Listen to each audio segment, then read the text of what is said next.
Charles used to be a loving husband. He once smiled, cracked jokes, and danced with his wife in the kitchen while little Agatha clapped along, laughing. But that joy ended the moment his wife died while trying to give birth to their second child. She didn't survive it, and everything died with her: joy, peace, and love. Charles didn't cry, not even a tear.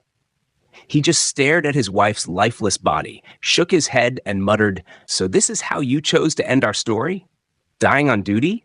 I married a woman, not a quitter. Why would you quit like a failure?" He walked out of the hospital with his newborn son wrapped in a blanket, but the baby didn't make it either. Just hours later, he died too. Now only Agatha was left, just 5 years old, small, innocent, fragile. But to Charles, she was a walking reminder of failure. From that day, Agatha became invisible. No hugs, no breakfast, no bedtime stories, just silence, beatings, and screams. From that moment, Charles changed like the flick of a light switch. He just sat, stared at the wall for days, then one day stood up, looked at Agatha, and hissed, "What am I supposed to do with a child now? I married a woman to build a family, not die halfway through." Agatha was just 5 years old, but even her small brain could tell. Her father now looked at her like she was the cause of everything. Charles drowned his grief in alcohol. He drank like water was on strike. He'd come home late, eyes red like fire, breath stinking of cheap alcohol and broken dreams. He would slam the door, look around the house, and shout like a madman, "This place is too quiet. No woman's touch, no warmth, useless death. Died like a coward." Agatha would hide behind the door, pressing her teddy bear to her chest, her mother's last gift. "I never knew I married a half-baked woman," Charles would spit. "Couldn't even do the one job she had. A womb and no willpower. What's the use?" Whenever his eyes fell on Agatha, he'd groan. "Still here? Your mother couldn't survive childbirth, but you're as stubborn as a cockroach." Sometimes he'd shout at her for no reason. "Who left the cup here? Why is the fan not working? Did you tell Napa to take the light?" Every single problem in the house had one name: Agatha. Sometimes he'd kick over the dining chair. Other times, he'd turn on the television just to argue with it. And the worst days? He'd glare at Agatha like she was his enemy. "Stop looking at me with those pity eyes. You remind me of your mother, and not in a good way. Her ghost probably left you here to torment me." Agatha got flogged for blinking too much. She got slapped for crying too loud. Once she sneezed and he yelled, "Even your sneeze is annoying. Must you behave like your mother in everything?" He beat her until she stopped crying, then beat her again for not crying. She'd run into the small room she shared with tears, open her small box and bring out her mother's picture. She'd hug it tight, press it against her chest and whisper, "Mummy, I want to come with you." She also kept her mother's old shoes, big, faded high heels. She would wear them, walk around the room slowly, pretending her mother was still there, then sit on the floor and cry quietly into them, as if the shoes could speak back. One night, after drinking himself senseless, Charles dragged Agatha out of her tiny mattress. He looked her in the eye and said, "You know what? Sometimes I wish you died instead. At least your mother would have stayed." Then he tossed her back like trash and walked into the room. Agatha curled up beside the door, holding her mother's photo, whispering, "Mummy, I didn't ask to come. Why didn't you take me with you?" Charles stopped helping out with anything in the house. She made her do everything. Agatha woke up early and swept the house before dawn. If a single spot was dirty, it meant lashes. She washed her father's underwear. If one came back stained, she was called a useless child from a useless womb. She was never allowed to laugh. One day, a neighbor gave her a biscuit and she smiled. Charles saw it and thundered, "Oh, you still have teeth to smile? Then you can chew pain too." He beat her till her lip bled. Agatha stopped eating properly. No one cooked for her. She'd sometimes sneak to the kitchen and chew raw noodles or lick sugar just to feel something sweet. Once, she made a mistake and dropped a plate. Charles stood up, held his belt, and said, So now you're breaking plates? Are you trying to join your mother in the grave? She would run, barefoot, hid under the staircase until the belt stopped swinging. And when she sat alone, whispering to her mother's photo, Charles would say, "Tell her she's wicked. She ran away, left you behind, and now I'm stuck with the ghost she left me." Soon, Charles started bringing women home. Different women every night. Some came in heels, some came with loud gum-chewing mouths, none came with kindness. They'd walk in, see Agatha sitting quietly, and snap, "Ugh, who's that? Why is a child here?" One even laughed and said, "You didn't tell me you had a house elf." And Charles? He only laughed and said, "Ignore her. Her mother left her behind, a burden from the grave." Some nights, the women would push Agatha out of her own room. "I don't want to feel like I'm being watched by a mini ghost," one said. "She gives me the creeps." Agatha would end up sleeping on the cold veranda, hugging herself, listening to laughter and music from inside, the same house that used to feel warm. She would cry quietly, because if Charles heard, he'd yell, "Tears won't bring your mother back." A few weeks later after the burial, the house was unusually silent until the gate creaked open. Then came the noise, laughter, high heels, bottles clinking. Charles stumbled in, drunk beyond control. Behind him was a woman, loud makeup, louder voice, and a sharp gaze. "My mighty man, come inside," she giggled, dragging Charles by the hand. Agatha tried to stay out of sight, but the woman spotted her. She paused, pointed, and laughed. On, so the ghost child is still here?" Charles waved her off. "Ignore her. She's just what my wife left behind." They both laughed, a laughter that cut deep. Agatha lowered her head, her heart heavy. The woman threw her bag on the table, slumped on the couch, and lit a cigarette. She turned to Charles, still chuckling. "Let me just marry you and sort this out. That girl is your problem. I'll be your solution." Charles blinked, then laughed again, tears in his drunken eyes. "You? Marry me tomorrow. Move in and free me from this prison. This house has been haunted since my wife died. That little girl is a ghost I never asked for." He poured another drink, spilling it on the floor. The woman looked at Agatha again and sneered. "Don't worry, little one. When I move in, you'll have your own space, outside. That's where forgotten things belong." Agatha didn't cry. Her tears had dried up long ago. She quietly picked up her mother's shoe from under the couch and hugged it. It still smelled faintly of old perfume and peace. Charles saw it and muttered, "You're still clutching that shoe like it's going to save you? Maybe it will bring your mother back, eh?" The woman laughed again, tossing her wig aside. "I'm going to make this house a home, and the first thing to change is her." That night, Agatha didn't sleep. She sat outside on the veranda, hugging her mother's shoe, her scarf, and her fading memories. Her body trembled, not from the cold, but from fear and sadness. The next day, Thelma moved in, unpacking her clothes like she owned the place. But the battle she came to fight wasn't against Charles or hardship. It was against a 5-year-old child. Agatha. From the way Agatha always sat alone, holding her mother's belongings like sacred treasures, from the way she whispered to her mother's picture, from the way she held on even after all the shouting. Thelma hated it, hated that the girl still had something to hold on to, hated that she still had hope, and she was determined to crush it. That afternoon was too calm. Agatha was in her small room, curled up like a little bird. She held her mother's picture close, smiling faintly and whispering, "Mummy, today they didn't shout at me.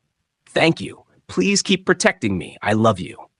Then the door flew open like a storm. It was Thelma. Hands on her waist, face fierce, voice sharp. "So, this is what you do? Talking to pictures like a crazy child." Agatha jumped up, hugging the photo tight. "Please, Ma, I wasn't doing anything bad." Thelma's face hardened. "Shut up. Today, I end this nonsense. I will not share this house with ghosts. Go and tell your late mother what I'm about to do." She snatched the picture and threw it to the ground. Agatha let out a cry, falling to her knees. Please don't. That's all I have left." But Thelma stormed to the drawer where Agatha kept her mother's things. The scarf, the old earrings, the wedding dress she hid, the shoes she hugged like old friends. One by one, Thelma threw Agatha's precious keepsakes into a basin. Agatha was crying now. "Please, Ma, please, don't take them. I beg you, I will do anything." But Thelma, she only sneered. "That's the point. You'll have nothing left. That woman is gone, and I'm in charge now." She lit a match. Agatha's heart sank with it. As the flames rose, so did the pieces of her memory. The smell of old cloth and perfume filled the air, but louder than the crackle was Agatha's sobbing, deep and raw. She dropped to the ground, clutching what little remained, her world collapsing around her. But Thelma? She walked away, humming. Finally, that's over. Let's see who she'll talk to now, maybe the smoke. That night, Agatha sat in the corner, hugging her knees, too numb to cry. Because in her small heart, it felt like her mother had been taken away all over again. Outside, rain fell heavily, as though the sky itself was mourning with her. But inside that cold house, no one cared. Thelma slept peacefully. Charles, drunk, muttered in his sleep. But Agatha? She was beside the black ash pile that once held her treasures, her small fingers gray with soot, her lips trembling.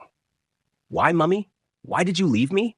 She rocked back and forth, whispering to the empty room. The power was out. Only the lightning lit the room now and then, revealing a little girl, silent, broken. And just when she thought the night couldn't get colder, Thelma stormed in again. "What are you still doing here? Sitting like a statue?" Agatha looked up weakly. Thelma scoffed and kicked the basin, scattering ashes across the floor. "Go and sleep outside. I don't want you haunting this house with your long face." Agatha's eyes widened. "But it's raining." Thelma folded her arms. "Oh, really? Should I beg the rain to stop for you? Get out." She grabbed Agatha by the wrist and pushed her toward the door. The cold wind slapped her small face as thunder rumbled overhead. Agatha curled up under a broken chair for shelter, the ground wet and hard. She hugged herself and whispered, "Mummy, if you can hear me, please hug me in my dream tonight. That's all I need." But sleep never came. Only the rain. Only silence. By morning, her body ached, but she didn't complain. She had long learned that tears brought no comfort in this house. She picked up a folded paper that held a bit of ash and hugged it close. "Good morning, Mom," she whispered with a faint smile. "It's another school day. I know you're listening." She kissed it gently and tucked it into her school bag. She packed the little noodles she had made into her flask, tying her shoelaces quietly. But then, the voice roared, "Agatha!" It was Thelma. Her voice could make even the walls shiver. Agatha froze. Thelma appeared in the doorway, sharp-eyed and cold. "Bring your bag here." Agatha's legs shook as she stepped forward. Thelma snatched the bag from her hands like it was stolen treasure. "So you even cooked noodles? Packed it like you're a princess, eh?" She pulled out the flask with disgust. "Who told you to eat? This isn't your dead mother's house." "Please, Ma, I woke up early. I cleaned the house and slap!" The sound cracked through the air. "Henceforth, you ask before even breathing. Today, your dead mother will feed you." Agatha's eyes filled, but she only nodded. She held her cheek and turned away, starting her long walk to school, hungry, sad, and tired. At school, break time came. Her classmates laughed, unwrapping their snacks, meat pies, biscuits, jollof rice, the smell filling the air. Agatha quietly opened her bag, pretending to look for a book, anything to distract herself from the hunger twisting in her belly. But something caught her attention. The bag felt heavier. She blinked. "No, this can't be." She opened the bag, and there it was, her food flask. The exact same one Thelma seized in the morning. Her heart skipped a beat. She touched it slowly, carefully. "It's warm," she whispered. With shaky fingers, she opened the lid. Jollof rice, fried plantains, one boiled egg, a slice of grilled chicken. Her eyes widened, lips parted in shock. "How? How?" She looked around the class, then back into the flask. "No, Thelma took it. This is not mine, but it is mine." Hunger tore through her confusion. She dropped the thoughts and picked up her spoon. The food was hot, fresh, and smelled like love. She ate fast, tears rolling down her cheeks with every bite. After school, she ran home like someone being chased by something only she could see. She didn't stop until she reached the kitchen. She opened the cupboard where Thelma kept the seized flask. It was still there, untouched, cold. Agatha turned around slowly. The second flask, the one she ate from, was nowhere. She checked her bag again, gone. Her breathing grew loud. I ate it. I finished it. It was warm. It was real. But now, nothing. No flask. No proof. No witness. She looked around. No one to talk to. No one to believe her. So she walked back to her little corner, sat down, held the ash paper in both hands and whispered, "Mom, I ate food that tasted just like yours. It was so satisfying, but I don't understand it." As she closed her eyes to rest a bit before her evening chores, the room grew cold. The curtain lifted, and the bulb blinked. Once. Later that afternoon, just when Agatha had managed to catch her breath and close her eyes for a moment, boom! The door flung open like a mad wind had pushed it. "Sleeping Beauty, wake up!" Thelma's voice tore through the silence. "Come out here and meet your real mother's replacement." Agatha jumped up, heart pounding. She hurried to the living room, wiping her eyes. What she saw made her knees wobble. A mountain of dirty clothes sat in a big plastic bowl, almost taller than her. Shirts, jeans, wrappers, towels, underwear, even Thelma's sweaty gym clothes. The smell made Agatha's stomach turn. Thelma stood beside it, chewing gum and painting her nails lazily. "Here," she said, pointing like a queen talking to a servant. "Wash all of them, by hand. If I catch you using the washing machine, I'll soak you with soap and hang you outside to dry." Agatha's mouth parted slightly in shock. "All this today?" "Oh no," Thelma chuckled sarcastically. "Not just this. You're also sweeping the whole house, mopping all the rooms, and oh yes, go to my room and refold every cloth in my wardrobe. I want color arrangement. No rainbow nonsense." She dropped her nail polish brush and smirked. "You have exactly 3 hours. Not 3 hours and 5 seconds. If I come out and see a single wet cloth or a particle of dust, you'll sleep with the dogs tonight." Agatha stared at the clothes. 3 hours? No machine? She whispered to herself. Thelma rolled her eyes and clapped loudly, snapping her fingers. "Clock is ticking, Cinderella. Or do you want me to send you to your dead mother's grave?" Agatha picked up the first bucket of water with shaking hands. Her tiny fingers were already sore from yesterday's chores, but there was no one to pity her. As she began scrubbing one of Thelma's heavy jeans, she whispered softly to the wrapped ashes in her pocket. "Mom, if you're listening, I need strength. Please don't let me faint." The sun was already going down. The floor was wet. Her back was aching, but she kept going. Agatha's little fingers were numb. Her eyes burned with soap water. She had only managed to wash less than half of the clothes when her hands gave up. Her legs wobbled. Her breath grew heavier by the second. Then, everything around her began to blur. She tried to hold the bowl, but instead, her body collapsed. Thud! She hit the cold floor of the backyard, her hands still holding a wet rag. The world around her spun. She tried to move her lips, but nothing came out. When Agatha opened her eyes, the sun had already set. She sat up in fear. "Oh no, I've not even swept the house. Thelma will kill me." She paused. Something felt different. The bowl of clothes beside her was empty. She blinked and slowly stood up. The soap water was gone. Clothes, now clean and dry, were already folded in the basket. Her heart thumped. Confused, she rushed into the house. The floor? Shining. She tiptoed to the hallway. Every room was spotless, even under the chairs. But how? She turned to Thelma's room slowly, her mouth slightly open. As she peeped inside, her breath caught in her throat. Thelma stood by her open wardrobe, hands on her hips, staring inside with a puzzled face. This girl is a mystery," Thelma muttered to herself. She turned around and saw Agatha at the door. "Hey, you," she pointed. "How did you manage to finish everything so fast? Especially this wardrobe. Look at the arrangement. Color-coded and neat. You even folded my underwear like a boutique." Agatha's lips trembled. She wanted to say the truth, that she collapsed, that she didn't do it. But instead, she stuttered. I was just about to finish." Thelma narrowed her eyes, then scoffed. "For the first time you did something right. I'm shocked. Don't let it get to your head, though. Now get out of my room."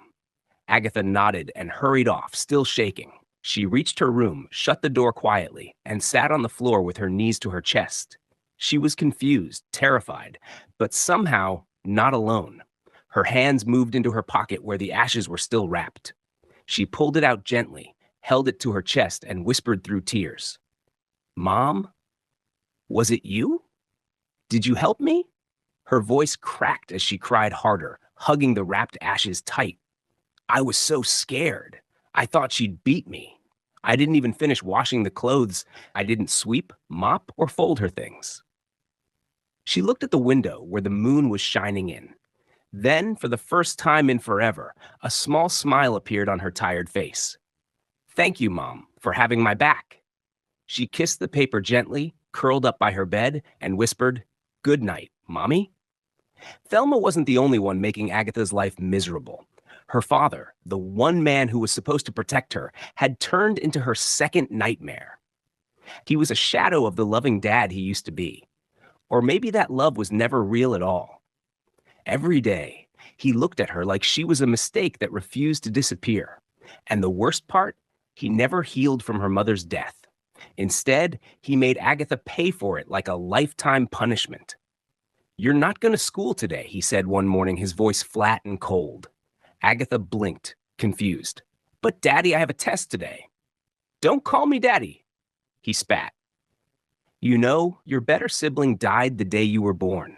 My real child, the one I would have been proud of. The one that would have been the heir, my son, not a useless gender like you. But your mother, your sweet, careless mother, he scoffed bitterly. Agatha's heart tightened. She had heard that line too many times. The same story, the same blame. But the pain? It was always fresh. Some days he wouldn't even buy her pads when she was on her period. He would hiss, saying, That's what women are made for. Blood, pain, and silence. One afternoon, while eating, he looked at her and said with his usual empty smile, You know, Thelma told me how good you are at chores. He chuckled, wiping his mouth. Maybe it's time to stop wasting money sending you to school. Agatha froze. Her fork dropped. Yes, he continued, his eyes dark with sarcasm. After all, what do you need books for? He leaned closer, voice thick with bitterness. You grow, you marry, and you end up in the kitchen. Why stress your brain when your hands are your destiny? Agatha swallowed hard, but her tears couldn't hide. Daddy, please. Stop calling me that, he banged the table. That night, she cried herself to sleep, holding the ashes in the paper like a soft pillow. She whispered, broken and trembling, Mom, are you hearing this? If you are, just please don't let me become who they want me to be. Her little voice cracked. As the years passed by, the strange happenings in Agatha's life had begun to shape her. She was no longer the weak, weeping girl who used to hide in corners clutching her mother's picture. She was changing, slowly but surely. The silent support from the ashes, the food that mysteriously appeared, the invisible hand that helped with chores, it gave her strength. Yet, no matter how much she tried to please her father and stepmother, they still looked at her like she was nothing but a curse-wearing skin. Charles, her father, was the worst. Every little mistake, every little success, he twisted it into pain. I'll send you out of this house one day, he often barked at her. Just wait and see. The day she came back with her WASEEK result, her hands were shaking, but her heart was full of hope. She had passed. Not just passed, she did well. As she walked into the sitting room, the smell of alcohol nearly choked her. Charles and Thelma were already drunk, their eyes red, their laughter loud and meaningless. Still, she smiled. Dad, Mom, I made it. I got good results, she said, holding the paper like a trophy. Charles raised his beer bottle lazily and laughed. I paid your bills through secondary school only because I didn't want the neighbors to call me wicked. Not because I ever wanted to. Agatha's heart skipped. Thelma stretched her hand. Let me see that result. Agatha hesitated, then handed it over, her fingers trembling. Thelma read through and laughed. A cold, mocking laugh. Wow, you got good grades. She clapped slowly. But we won't raise our future nightmare in the name of sending her to university. She stood, waved the result in the air, and with one wicked grin, she tore it into pieces. Right in front of Agatha's eyes, your schooling ends here. You can continue your education in the kitchen. Or better still, she added, eyes wide with sarcasm, we sell you to a billionaire who needs a house girl, or dash you out to a beggar.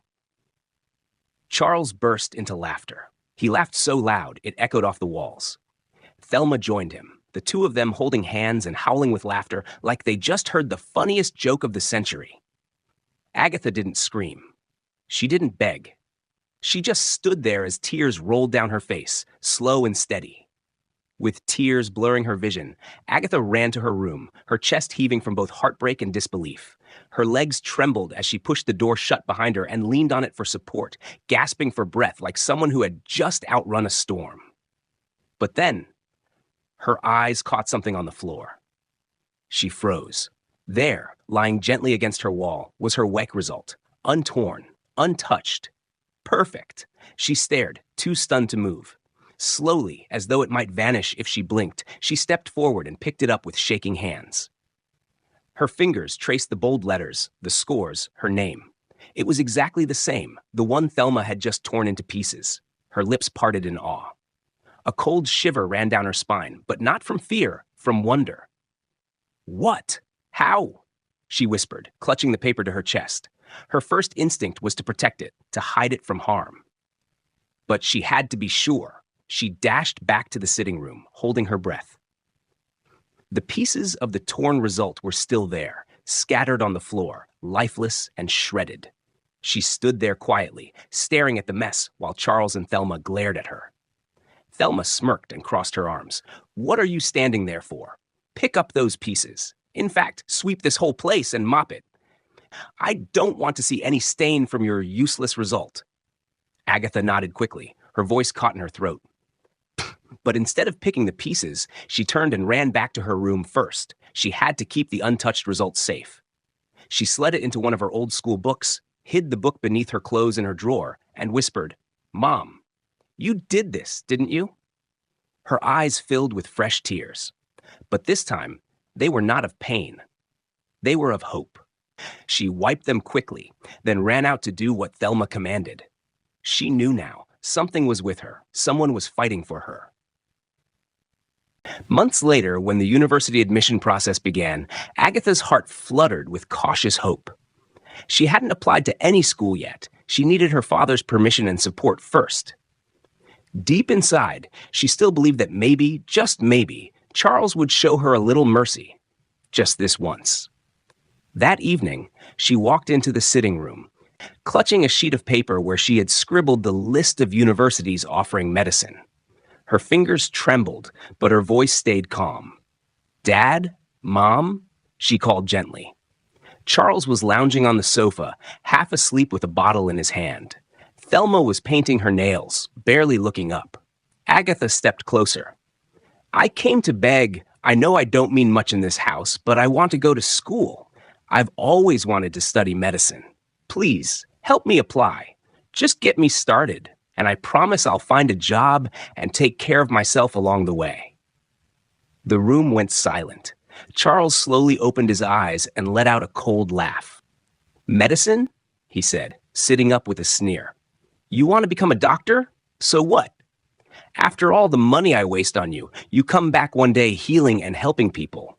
Where were you when your mother died? Where were you when your kid brother died with no help? He scoffed. Never. Thelma dropped her nail polish and stood up. I told you, Charles, she said. This girl is pretending to be quiet, but she's dangerous. If she ever becomes a doctor, she'll come for us. She'll bring shame to this house, maybe poisoning us slowly. Don't be fooled by her tears. Charles's face turned red with rage. He pointed a shaky finger at Agatha. If you ever mention school again, he growled, his voice rising, I swear on my life, I'll drag you to that cursed grave your mother lies in and bury you right beside her. Do you hear me? Agatha stood frozen, her heart pounding. She couldn't believe what she'd just heard. Her lips parted to speak, but no words came out. Only tears rolled down her cheeks. Charles continued, voice dripping with venom. I paid your way through secondary school only because I didn't want people talking. But you're done now. You're not going anywhere. You'll stay here and learn how to be a proper housewife. That's your future. That's where you belong. In the kitchen, not in hospital. Thelma folded her arms and nodded, smiling in approval. Agatha backed away slowly, her dreams crashing around her like shattered glass. She turned and ran to her room, her hands shaking as she locked the door. Dropping to her knees, she picked up the tiny paper wrapped around her mother's ashes. Mom, she whispered, sobbing into her palms. Why is it so wrong for me to want more? Why do they hate me this much? The room was still. Agatha looked up slowly, tears glistening in her eyes. If you're still with me, Mom, I need you now more than ever. 2 weeks later, a delivery man arrived at the house with a brown envelope. He knocked twice, and when Agatha opened the door, he handed it over politely. Delivery for Miss Atha Charles, he said. Before she could respond, Charles snatched the envelope from her hand. Anything coming into my house goes through me first, he barked. He tore the envelope open and unfolded the neatly typed letter inside. As he read aloud, the room grew silent. Congratulations! You have been awarded a full federal scholarship to study any course of your choice at a university of your choosing. All expenses, including accommodation, tuition, books, and a weekly allowance, will be fully covered by the foundation. Charles froze mid-sentence. He blinked at the paper, then back at Agatha, and suddenly, without warning, he collapsed. Thelma screamed. Agatha ran to his side. His eyes were open, but his body wasn't responding. Half his body was completely stiff. They rushed him to the hospital together, Thelma sobbing and yelling at Agatha the whole ride. What did you do to him? Is this your way of getting back at us? But Agatha stayed quiet, holding back her tears, wiping Charles's forehead all the way. Weeks later, Charles was discharged from the hospital. The doctors confirmed it, a mild stroke resulting in partial paralysis. He could no longer walk. He was now confined to a wheelchair, and Thelma was stuck caring for him full time. But even that didn't stop her bitterness. Agatha, now a medical student, had resumed school under the scholarship she never applied for, but silently knew her mother's spirit was still watching over her. Just when she thought life would finally ease up, Thelma started summoning her home 3 times a week. Your father needs cleaning. There are clothes heaped up. Come wash them. I can't use my hands too much. They're too heavy lately. Despite her studies and tight schedule, Agatha obeyed. She came home every chance she got, cleaned her father up, washed his clothes, swept, mopped, and returned to campus exhausted. Even in a wheelchair, remained cruel. He'd frown at her, curse under his breath, and mutter things like, "It should have been you buried, not your mother." Still, Agatha didn't fight back. She washed, she cleaned, she left, and every time she reached the school gate, she'd whisper, "I'm still standing, Mom. Thank you for not letting me give up." Thelma's wickedness channeled towards Charles when he becomes paralyzed. At first, she pretended to care. She helped him into his wheelchair, wiped his mouth when he drooled, and gave him his medication on time. But that lasted only a few days. Soon, her true self returned. "Useless man," she hissed one morning while pushing his wheelchair into the living room with a loud, irritated grunt. "What good are you now? Even the television remote is more useful than you." Charles was silent, his pride too heavy to let him respond. He'd stare blankly ahead, clutching the arms of his wheelchair tightly, his fingers trembling in rage and shame. Days turned into weeks, and Thelma's cruelty grew wings. She stopped cooking for him, claiming she was too busy. Some days, she wouldn't even help him out of bed. "You want food? Crawl to the kitchen if it means that much to you," she once spat before walking out with a tray of food for herself. Then, without fear or shame, she started bringing a man home. He'd sit on Charles's couch, drink his wine, and laugh loudly while placing his legs on the table. "Nawa-o, you used to be the lion of this house," the man chuckled one day. "Now you just day here like carved wood, no roar, no bite." Thelma would laugh and sit on the man's lap, openly mocking her husband. "Can't even move your legs, yet you think you're still the head of this house?" Just like that. For years, Charles's life had grown miserable. Once a proud and powerful man, now he was just a shadow of himself. His hair had turned gray faster than his age, and his skin now sagged with bitterness and regret. Thelma, now in full control of his business, treated him like a burden. She had stopped giving him his medications and often spoke without pity. What's the point of wasting money on you? Even the drugs know you won't recover. Most days, she wasn't even home. She'd leave early, come back late, sometimes not at all, and when she was around, she made sure Charles knew he was no longer a man in her eyes. One cloudy afternoon, Agatha returned home unexpectedly. She was supposed to be on campus preparing for her final exams, but something tugged at her heart. The house was strangely quiet. She stepped inside and heard a faint sound, a weak groan. She rushed to the sitting room. Nothing. Then to her father's room, empty. And just when she turned toward the hallway, she saw him. Charles was lying on the cold floor, face down, helpless. His wheelchair had toppled to the side, and he was too weak to pull himself up. "Dad!" Agatha screamed, running to him. "Why are you like this? Where is your wife?" Charles blinked slowly, his lips trembling. His voice came out shaky and broken. "Agatha, why do you still care for me? After everything?" Agatha said nothing. She just stared into his eyes, silent, but her actions screamed louder than words. With gentle hands, she cleaned him up, wiped his face, fixed his wheelchair, and helped him into it. She made sure he was clean, gave him a warm drink, and sat by his side for a while, watching the man who had once made her life a living hell now reduced to silence. As she stood to leave, she paused by the door and spoke softly. "Dad, my graduation is next week. I did well, very well." Charles stared at her, his eyes filling with tears for the first time in decades. He shook his head slowly, overwhelmed with something he hadn't felt in years, shame. Agatha turned and walked away, her steps light, her heart heavy, but her strength unshaken. And Charles, for the first time, truly saw her, not as a cursed child, but as a daughter he didn't deserve. 4 weeks later, the bright sun smiled over the crowd gathered on campus. Agatha stood tall, radiant in her fine graduation gown, the golden sash gleaming across her chest. First-class honors in medicine. Her heart was full but heavy. All around her, families laughed, clapped, took pictures. But she stood alone, expecting no one, until her eyes caught something unexpected. Charles, her father, sitting quietly in a wheelchair, looking fragile, aged beyond his years, and surrounded by unfamiliar faces. Their eyes met, and for a moment, time froze. Tears instantly filled Agatha's eyes. When her name was called and she walked forward to receive her awards, the audience roared with applause. Cameras flashed. Her lecturers smiled proudly. But Agatha's heart overflowed, not with joy, but gratitude, grief, and mystery. She was handed the microphone to speak.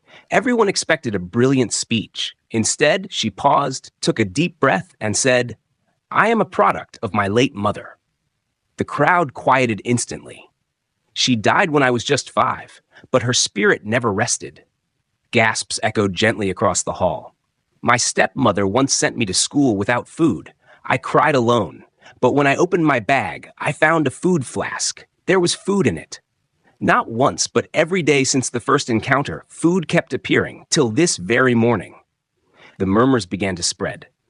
"When I was too tired to wash, to sweep, to survive, she helped me. My father vowed never to send me to school, but one day a scholarship letter I never applied for arrived. Full sponsorship, weekly allowance. She was trembling.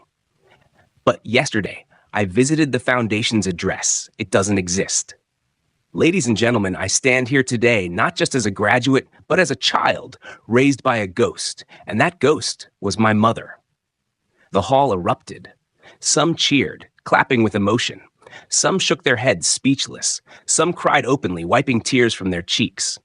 And in the crowd, Charles broke down, weeping into his hands, his entire body trembling with something deeper than pain, guilt, grief, and a father's long overdue awakening.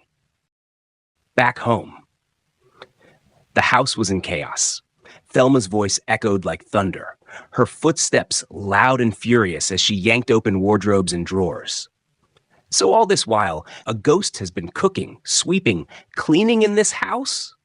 No wonder I was never pregnant. No wonder I hear voices every time I try to kill you and run away. No wonder. That day, I tried to sell your company. People kept calling me mad. She flung her clothes into a bag, yelling louder. Someone even said, "We don't buy from a mad woman. We only do business with the sane." I thought it was a joke until 7 others said the same thing. Charles's eyes widened, his body shaking in disbelief. "Wait, what?" he asked weakly. "You tried to sell my company?" Thelma scoffed, slamming her suitcase shut. "Of course, I stayed this long only because no one would buy it. The business was under a curse, and now I know why. That woman, your dead wife, is still here." She stormed out of the room, stopping at the door.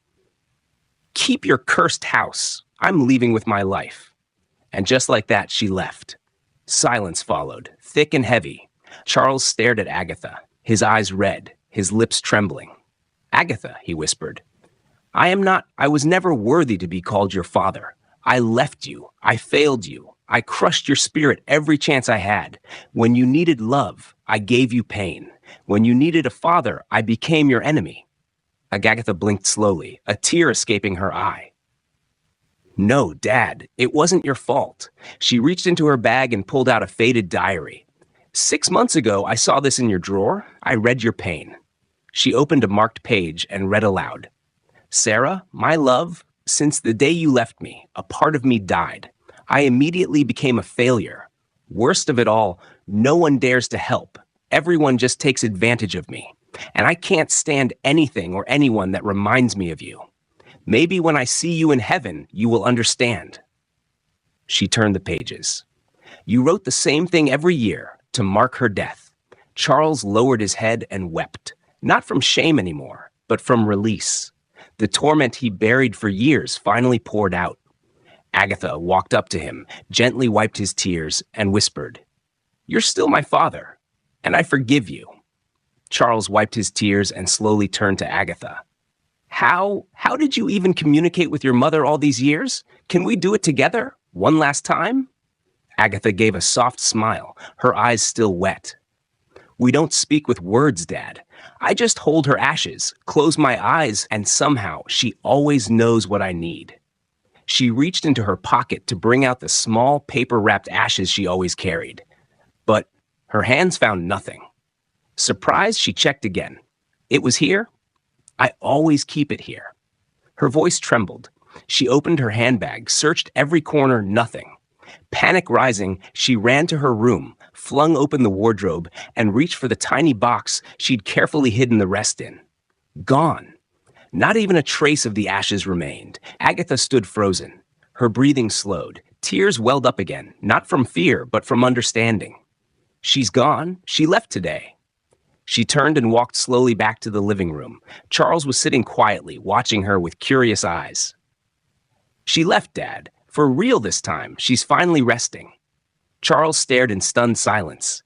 Then suddenly his leg twitched. He looked down, lifted one foot, then the other. For the first time in years, he stood. Agatha gasped, her heart pounding, tears streaming. She rushed to him. "Dad, you're standing! You're standing!" He looked at his feet like a man seeing them for the first time. I can walk." Together, they collapsed back onto the couch, side by side, overwhelmed.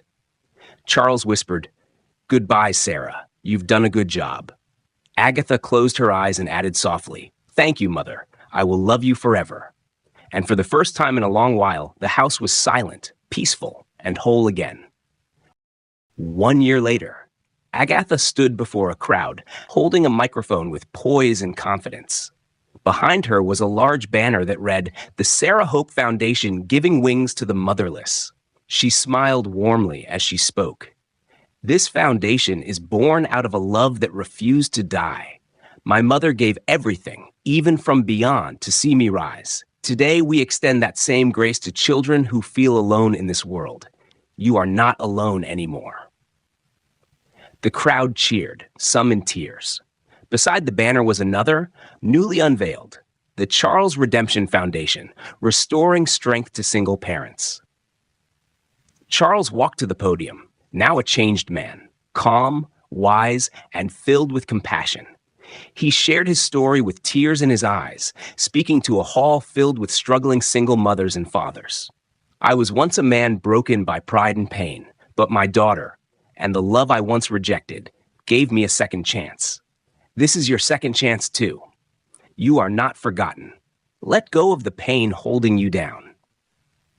These two foundations, funded through Charles's recovered business empire and Agatha's rising influence as a young doctor, began changing lives across the country. Abandoned children found homes, single parents found healing, and broken souls found peace. Meanwhile, far away from the joy and healing, Thelma sat by a dusty window in a silent apartment. She had suffered a severe stroke, one that paralyzed half of her body. No one visited. No one cared. Her beauty had faded, her pride stripped away. She once called the Charles house cursed, but now her own heart carried the true curse. Agatha sent a caretaker to check on her monthly, but never visited. Thelma was now a forgotten woman, a prisoner of her own choices. Back in the city, Agatha stood once more at her mother's grave, now adorned with fresh flowers and a golden plaque that read, Sarah Azey, the mother who never left. Charles stood beside her, placing a hand on her shoulder. She would be proud. Agatha nodded, eyes soft. She already is. They stood there in silence as peace finally settled over their lives. Hello, besties. Thank you so much for staying with me till the very end of this emotional and inspiring story. I hope it touched your heart and gave you something deep to reflect on. Here are 5 moral lessons from the story. 1. Never underestimate the power of a mother's love. Even in silence, a mother's love protects, provides, and fights. 2. Always give yourself a second chance. No matter what you've been through or how many times you've failed, you deserve another shot. 3. Loosen your grip on pain and focus on the bright side. Life can be hard, but every hardship carries a hidden blessing. 4. Bitterness destroys, but forgiveness heals. Agatha had every reason to hate, but she chose peace, and that healed generations. 5. Treat people with kindness. What you give out always finds its way back to you. My advice to you, bestie, never give up on yourself. Let go of the pain, focus on the lessons, and embrace the brightness in every dark moment. There is hope, even when everything seems lost. Keep moving, keep trusting, and keep shining. If this story touched you, please like, subscribe, and drop a comment in your own language. I'd love to hear your thoughts. I love you all so much, and I pray God blesses each of you richly. Until next time, stay safe and stay strong. Bye, besties.